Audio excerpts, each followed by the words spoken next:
ইরানের ভিতর যেন হঠাৎ করেই নেমে এলো এক অদৃশ্য ঝড়, নীরব কিন্তু ভীষণ শক্তিশালী। রাতের অন্ধকারে শহরের ব্যস্ত রাস্তাগুলো যখন ধীরে ধীরে নিস্তব্ধ হচ্ছিল, তখনই শুরু হয় এক রহস্য ঘেরা সাঁড়াশি অভিযান। ইরানের গোয়েন্দা সংস্থাগুলো দীর্ঘদিনের গোপন নজরদারির পর অবশেষে চালায় এক বিশাল অপারেশন, যার লক্ষ্য ছিল দেশের ভিতরে লুকিয়ে থাকা বিদেশি গুপ্তচর নেটওয়ার্ক। আর সেই অভিযানের ফলাফল একেবারে বিস্ময়কর। দাবি করা হচ্ছে 240 জন কথিত মোসাদ সংশ্লিষ্ট গুপ্তচরকে একযোগে গ্রেপ্তার করা হয়েছে, যা সাম্প্রতিক সময়ে সবচেয়ে বড় গোয়েন্দা অভিযানের একটি হিসেবে বিবেচিত হচ্ছে। এই অভিযানের পেছনে ছিল মাসের পর মাসের পরিকল্পনা, তথ্য সংগ্রহ আর প্রযুক্তিগত নজরদারি। ইরানি কর্তৃপক্ষ বলছে এই গুপ্তচররা দেশের বিভিন্ন গুরুত্বপূর্ণ স্থাপনা, সামরিক ঘাঁটি, এমনকি পারমাণবিক স্থাপনাগুলোর সম্পর্কেও তথ্য সংগ্রহ করেছিল।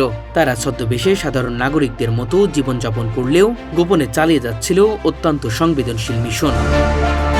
আধুনিক প্রযুক্তি, ইনক্রিপ্টেড যোগাযোগ আর আন্তর্জাতিক নেটওয়ার্কের মাধ্যমে তারা নিজেদের কার্যক্রম পরিচালনা করছিল বলে অভিযোগ উঠেছে।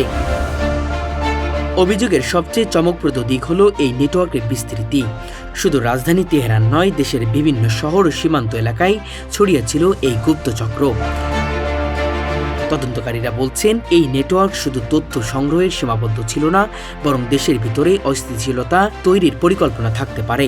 ফলে পুরো ঘটনাটি শুধু গোয়েন্দা অভিযান নয়, বরং জাতীয় নিরাপত্তার জন্য এক বড় সতর্ক সংকেত হিসেবেও দেখা হচ্ছে।